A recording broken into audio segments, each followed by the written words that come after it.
स्वागत है आप सभी का एक बार फिर से उद्देश्य ट्यूशन के इस यूट्यूब चैनल में। आज हम देखेंगे कक्षा 12वीं का असाइनमेंट देखेंगे। ठीक है, असाइनमेंट 3 का क्वेश्चन देखेंगे। सत्र कौन सा है हमारा 2021 और 22 है। इसका देखेंगे प्रश्न क्रमांक 4 देखेंगे, जिसमें पुनर्मूल्यांकन खाता और साझेदार का पूंजी खाता पूछा गया है। ठीक है, प्रश्न बहुत ईजी है, थोड़ा सा इसे देखना पड़ता है। जिसे लाभ हानि संयोजन खाता बोला गया, उसे हम पुनर्मूल्यांकन खाता भी बोलते हैं। ठीक है, तो इसमें कंफ्यूजन वाली बात नहीं है। लाभ हानि संयोजन खाता को ही क्या बोला जाता है, पुनर्मूल्यांकन खाता ही बोला जाता है। तो आज का प्रश्न है हमारे यहाँ पर है प्रश्न क्रमांक 4 है। उससे पहले हम देख लेते हैं कि पुनर्मूल्यांकन खाता का नियम क्या होता है। ठीक है, पुनर्मूल्यांकन खाते का नियम यहाँ पर लिखा हुआ है, संपत्तियों के मूल्य में कमी। अगर संपत्तियों के मूल्य में कमी हो जाती तो हम उसे क्या करते हैं, डेबिट साइड में लिखेंगे, इस तरफ में लिखेंगे। अगर संपत्ति के मूल्य में वृद्धि हो गई तो उसे हम किस तरफ लिखेंगे, यहाँ पर क्रेडिट साइड में लिखेंगे। सबसे पहले हमें समझना है कि संपत्ति के मूल्य में कमी वृद्धि क्यों होती है। वर्तमान समय में संपत्तियों के मूल्य और पहले के समय में संपत्तियों के मूल्य में क्या किया जाता है, दोनों का मूल्यांकन किया जाता है। मूल्यांकन इसलिए करना पड़ता है क्योंकि कोई साझेदार प्रवेश लेता है या कोई साझेदार अकवास ग्रहण करता है। इस काम से क्या होती है, उसे मूल्य को उसे पैसा देना पड़ता है साझेदार को, जो अकवास ग्रहण कर रहा है उसको, और जो नया साझेदार है उसको फर्म की संपत्ति के मूल्य क्या है किया जाता है। ठीक है, तो इस प्रकार से क्या करेंगे, इसका मूल्यांकन किया जाता है। तो ये नियम है उसका पुनर्मूल्यांकन खाते का। तो सबसे पहले था संपत्ति के मूल्य में कमी। संपत्ति के मूल्य में कमी क्या करेंगे, डेबिट। मूल्य में अगर वृद्धि हो गई तो हम उसे किस तरफ लिखेंगे, क्रेडिट साइड में उसको लिखते हुए चलेंगे। जस्ट उल्टा हो जाएगा किसमें, दायित्व में। ठीक है, दायित्व के मूल्य में अगर कमी हुई तो क्या हो जाएगा, क्रेडिट हो जाएगा। इस तरफ लिखेंगे, दायित्व के मूल्य में कमी को किस तरफ लिखना है, क्रेडिट में। वृद्धि हुई तो उसे हम किस तरफ लिखेंगे, यहाँ पर डेबिट साइड में उसको क्या करेंगे, लिखते हुए चलेंगे।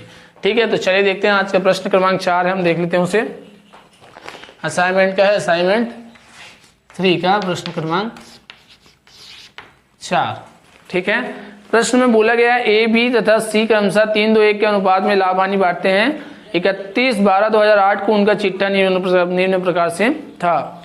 ठीक है, लेनदार दिया 16,000 रुपए, पूंजी खाता दिया है, तीनों साझेदार का समान पूंजी है 10,000 रुपए, और हस्ताक्षर रोकड़ दिया संपत्ति पक्ष में 600 रुपए, बैंक में रोकड़ है 1,000 रुपए, देनदार है 9,000 रुपए, स्टॉक है 7,000 रुपए, यंत्र 6,000 रुपए, और भवन कितना है 14,000 रुपए है। ठीक है, इसका संयोजन दिया गया है, बी अकवास ग्रहण करता है। यहाँ पे कौन सा साझेदार जा रहा है हमारे पास से, बी साझेदार यहाँ से चला जाएगा। ठीक है, संदिग्ध ऋण संचय 5% क्या करना है उसका, मतलब वही देनदार पर जो पैसा प्राप्त होने वाला था उसमें अब 5% की दर से पैसा क्या होगा, प्राप्त नहीं होगा।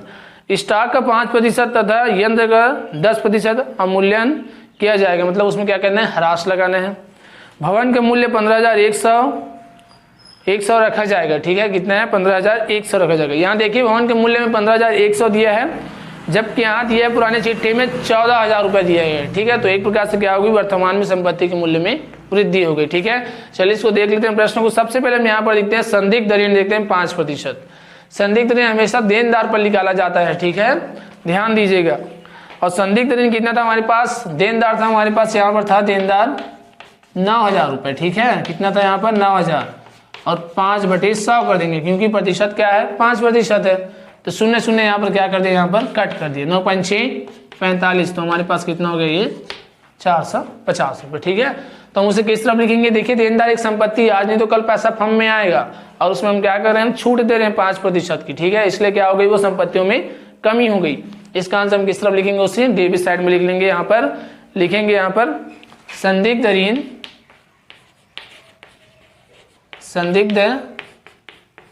ऋण खाता से। ठीक है, हमारे पास कितना था, 450 रुपए। ठीक है, लिख लिए 450 रुपए। अब उसके बाद लिखेंगे स्टॉक के मूल्य में 5% तथा यंत्र के मूल्य में कितना करना है, 10%। यहाँ स्टॉक लिख लेते हैं, स्टॉक में कितना प्रतिशत था, स्टॉक में दिया गया है 7,000 रुपए। ठीक है, 7,000 गुना क्या करेंगे, 5/100, 0 कैंसिल कर दिए, 7×5 कितना हो गया, 35, ये कितना होगा, 350 रुपए। उसमें भी कमी है तो यहाँ पे लिखेंगे से, स्टॉक खाता से लिख लेंगे, यहाँ पर कितना था हमारे पास, 350 रुपए। ठीक है, इसी के साथ क्या 10% की दर से क्या यंत्र पर लगाना है, उसमें ह्रास लगाना है यंत्र पर। यंत्र में देख लेते हैं, यंत्र का मूल्य कितना था हमारे पास, 6,000 रुपए। तो 6000 गुना हम यहाँ पर क्या करेंगे 10/100, शून्य शून्य कैंसिल कर दें, कितना है हमारे पास 600 रुपये। ठीक है, तो यहाँ लिखेंगे यंत्र खाता से लिख लेंगे यहाँ पर। ठीक है, कितना था हमारे पास 600 रुपये। ये हो गया हमारा किस तरफ का, डेबिट साइड का। अब यहाँ ध्यान दीजिएगा, तीसरा पॉइंट में दिया है भवन का मूल्य 15,100 रखा जाएगा बोल रहा है, और 14,000 कहाँ था हमारे प्रश्न में था पुरानी चिट्ठी में, कितना था हमारे पास 14,000 रुपये, और यहाँ 15,100 है, तो कितने की 1,100 रुपये की क्या हो गई हमको यहाँ पर वृद्धि हो गई। और संपत्ति के मूल्य में वृद्धि है, तो संपत्ति के मूल्य में वृद्धि को क्या करेंगे यहाँ पर हम उसको क्रेडिट कर देंगे। ठीक है, तो देख लेते हैं यहाँ पर भवन खाता को लिखेंगे यहाँ पर कितने की वृद्धि हुई थी 1,100 रुपये की, यहाँ पर वृद्धि हो गई। चलिए ठीक, अब यहाँ पे इस लाभ हानि संयोजन खाता में पूरा हो चुका है ये, और कुछ दिया नहीं है यहाँ पर, और बाकी जो चीज़ है वो कहाँ पे आएगी, साझेदार के पूंजी खाता में आता है। ठीक है, तो अब हम क्या करेंगे यहाँ पर, ये डेबिट साइड है और ये क्रेडिट साइड, इन दोनों में क्या कर लेंगे यहाँ पर कंपेयर करेंगे इन दोनों का। ठीक है, तो सबसे पहले हम इसका टोटल कर लेते हैं। डेबिट साइड का टोटल कितना आएगा हमारे पास 4,3,700 और 50 कितना होगा 100 रुपये। ठीक है, तो कितना हो गया 800, 8 6 कितना हो गया 1,400 रुपये। टोटल डेबिट का क्या है हमारे पास 1,400 रुपये डेबिट का आ गया। ठीक है, और क्रेडिट का कितना था हमारे पास 1,100। सीरीज बात है, क्रेडिट शेष हमारे पास कम है, तो क्या हो गई यहाँ पर हानि हो गई। हमेशा क्रेडिट शेष ज्यादा होने पर ही लाभ होता है, लेकिन यहाँ पर क्या हो गई ये कमी हो गई, इसका आंसर क्या हो जाएगा ये हानि हो जाएगा। तो 1,100 रुपये क्या करेंगे यहाँ पर माइनस कर देंगे, तो हमारे पास कितना बचेगा ये 300 रुपये। ठीक है, कितना बचा हमारे पास ये 300 रुपये बच गया। अब 300 रुपये को यहाँ कहाँ लिखेंगे, इस तरफ लिखेंगे, क्योंकि दोनों को क्या करना पड़ता है बैलेंस करना पड़ता है, इसलिए यहाँ लिखेंगे पूंजी खाता को हानि लिख लेंगे कोष्टक में। ठीक है, और साझेदारों का नाम ए बी और ये सी, कितने का हुआ टोटल हमें 300 रुपये का। ठीक है, चले यहाँ पर उसको देख लेते हैं, यहाँ पर बांट लेते हैं सबसे पहले।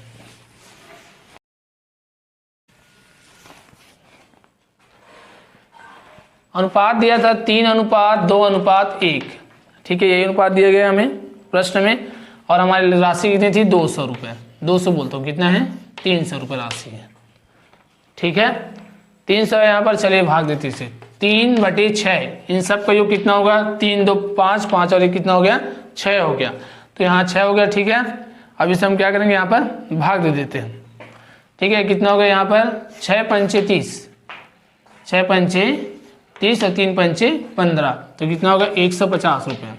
ठीक है, इसका कितना हो गया 150 रुपये हो गया, यहाँ पर 150 रुपये इसका होगा, किसका ए का। अब बी का देख लेते हैं यहाँ पर 302/3। ठीक है, 2/3 बोलता हूँ 6 हो गया। ठीक है, फिर 5 छक्के कितना हो गया ये 30 हो गया, और 5 दूनी 10 हो गया, कितना हो गया इसका 100 रुपये। ठीक है, कितना हो गया इसका यहाँ पर 100 रुपये। अब किसका लेंगे यहाँ 300 गुना 1/6 लेंगे। ठीक है, तो 6 पंचे 30, तो इसका कितना आएगा सी का 50 रुपये। ठीक है, सी का कितना हो गया हमारे पास 50 रुपये, और तीनों का टोटल कितना है यहाँ पर 300 रुपये। ठीक, अब इसका योग कर लेते हैं यहाँ पर, दोनों का योग कर लेंगे यहाँ पर, कितना आएगा 1400 रुपये। जो ज़्यादा रहता है उसी को यहाँ पर लिखा जाता है, कितना लिखेंगे यहाँ पर 1400 रुपये। ठीक है, इस प्रकार से प्रश्न बन गया है, आप लोग इसे नोट कर लीजिए। अब हम देखेंगे इसके बाद साझेदारों का पूंजी खाता। चलिए अब देखते हैं इसका साझेदार का पूंजी खाता। ठीक है, अभी हमने देखा था लाभ हानि संयोजन खाता देख लिया इसका, अब हम देखेंगे इसका दूसरा नंबर साझेदार का पूंजी खाता। दो चीज पूछा गया था प्रश्न के अंतर्गत, पहले था साझेदारी का लाभ हानि संयोजन खाता था, दूसरा क्या है साझेदार का पूंजी खाता। देखते हैं। ठीक है, साझेदार की पूंजी खाता में साझेदारों की पूंजी से लाभ है वेतन जो भी चीज मिलता है उसे उसके बारे में क्या कहते हैं पूरा विवरण लिखना रहता है, और उसको उस हिसाब से लाभ और हानि का पता चलता है साझेदारों का। ठीक है, तो सबसे पहले हम क्या लिखते हैं, यहाँ पर लिखते हैं उनकी पूंजियों को, जो फर्म में पूंजी लगाया साझेदार उसको यहाँ पर क्या करेंगे हम लिखते हुए चलेंगे। ठीक है, तो यहाँ पर दिया गया है ए का भी 10,000 है, बी का 10,000 है, और सी का भी क्या है यहाँ पर 10,000 रुपए है। तो यहाँ पे क्या लिखेंगे शेष लाया गया लिख लेंगे, यहाँ पर शेष लाया गया क्या था कोष्टक में लिख लेंगे पूंजी, समझने के लिए कोष्टक में क्या लिख लेंगे यहाँ पर पूंजी लिख लेंगे। यहाँ 10,000 था, ठीक है, और यहाँ भी कितना है 10,000 रुपए। ठीक है, यहाँ भी कितना था 10, तीनों साझेदार का कितना कितना अमाउंट था यहाँ पर 10,000 रुपये अमाउंट था। ठीक है, उसके बाद यहाँ पर देखिए संचित कोष दिया गया है आपको, उसको बांटना रहता है अनुपात में। ठीक है, जिसे हम क्या बोलते हैं सामान्य संचय भी बोला जाता है। ठीक है, उसे हम क्या बोलते हैं सामान्य संचय खाता को लिखेंगे यहाँ पे। ठीक है, सामान्य संचय खाता को लिखते हैं। चलिए उसको बांट लेते हैं। सबसे पहले हम यहाँ पर दिया गया हमको 6,000 है। ठीक है, 6,000 को हम कितने बांटेंगे 3 अनुपात 2 अनुपात और 1 अनुपात में बांटेंगे। ठीक है, तो टोटल कितना हो गया, ये 6 हो गया हमारे पास। ठीक है, कितना हो गया हमारे पास, ये 6 हो गया। ठीक है, तो हम क्या करेंगे, इसको 6 से भाग दे देंगे, 3 से गुना करेंगे और 6 से भाग देंगे, 6 कम 6 तो कितना है इसका 3,000 रुपये।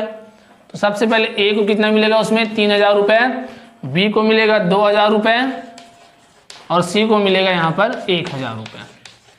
ठीक है, सी को कितना मिलेगा यहाँ पर 1,000 रुपये। यहाँ हमारे पास से कौन कॉस्ट ग्रहण कर रहा है, रिटायरमेंट किसका हो रहा है, बी का। ठीक है, बी का क्या हो रहा है यहाँ पर रिटायरमेंट किया जा रहा है। ठीक है, ये हो गया। अब हम जो यहाँ पर बनाए थे क्या बोलते हैं यहाँ पर लाभ है संयोजन खाता, उसमें क्या हुई थी, हानि हुई थी हमको। उस हानि की राशि हमको किस प्रकार यहाँ पर क्या करेंगे, उसको लिखेंगे। वो हानि थी इसलिए हम किस तरफ लिखेंगे, उसको डेबिट में। यहाँ लिखेंगे लाभ हानि खाता से, लाभ हानि खाता से लिखेंगे यहाँ पर क्या हुआ था, सबसे पहले हमें 150 रुपये ए का, कितना था 150 रुपये ए का था और 100 रुपये किसका था, बी का था और 50 रुपये किसका था यहाँ पर, सी का था। ये हानि हो गई थी। ठीक है, क्या हुआ था यहाँ पर, ये हानि हो गया था। ठीक है, तो हानि को हमेशा किस तरफ लिखा जाता है, लाभ हानि संयोजन खाता के हानि को डेबिट में लिखा जाता है। अगर लाभ हो जाता तो किस में लिखते हैं, हम उसको क्रेडिट साइड में लिखते हैं। ठीक है, प्रश्न में और कुछ नहीं दिया गया यहाँ पर, तो अब हम क्या करेंगे, दोनों को कंपेयर कर देंगे। डेबिट साइड को कंपेयर करेंगे और किसको कंपेयर करेंगे, क्रेडिट साइड को यहाँ पर कंपेयर करते हुए चलेंगे। सबसे पहले हम योग कर लेते हैं, सीधी सी बात है, यहाँ पर क्रेडिट साइड ज्यादा लग रहा है हमें, तो इसको पहले योग कर लेते हैं, फिर इसमें क्या करेंगे कंपेयर करेंगे डेबिट साइड में। तो कितना हो गया, ये 13,000 हो गया यहाँ पर, ये हो गया 13,000 रुपये, ये कितना होगा 12,000 रुपये। ठीक है, और ये कितना हो जाएगा यहाँ पर 11,000 रुपये। ठीक है, इस प्रकार से लिख लिया हमने यहाँ पर। अब ध्यान देने वाली बात यह है कि जो साझेदार जाता है उसको ऋण खाते से लिखते हैं, शेष ले गया नहीं लिखना है, क्या लिखना है, जो साझेदार जाते हैं उसे ऋण खाता से लिखते हैं। तो यहाँ पे लिख लेंगे सबसे पहले ऋण खाता से, किसका था वो, कौन जा रहा था हमारे पास से, बी जा रहा है। तो यहाँ कितना था हमारे पास, ये 12,000 था, 12,000 हम कितना घटाएंगे, हम 100 रुपये, तो हमारे पास कितना बचेगा 11,900। ठीक है, यहाँ पर कितना बचेगा हमारे पास 11,900 रुपये बचेगा। और उसके बाद जो शेष साझेदार है उसके में लिखेंगे शेष ले गया। ठीक है, उसके में लिखेंगे शेष ले गया लिखते हैं। तो यहाँ पर कितना था 13,000 रुपये और यहाँ कितना था 150। 13,000 में 100 रुपये जाएगा, कितना बचेगा यहाँ पर 12,900, उसमें 50 गया तो 12,850। तो यहाँ पे लिखेंगे 12,850 रुपये। ठीक है, आ गया 12,850 रुपये। वहाँ 1100 10 सी का और यहाँ पर कितना था 50 रुपये, तो कितना लिखेंगे वहाँ पर 10,950 रुपये। ठीक है, यहाँ लिखेंगे 10,950 रुपये। ठीक है, और यहाँ पर क्या करेंगे, फिर टोटल कर लेंगे 13,000 रुपये, यहाँ पर 12,000 रुपये और यहाँ पर 11,000 रुपये।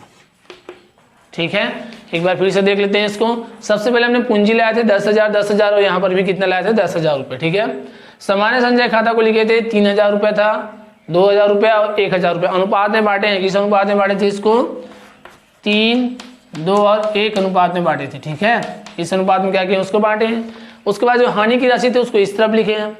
अब हमने कंपेयर किए हैं तो पता चला हमें क्रेडिट साइड क्या था, हमारा ज़्यादा था, तो हम इस तरफ लाएंगे उसको। तो जो जाता है साझेदार उसको क्या लिखते हैं, ऋण खाते से लिखते हैं 11,900 रुपये, क्योंकि 100 रुपये की क्या थी उसके पास हानि थी।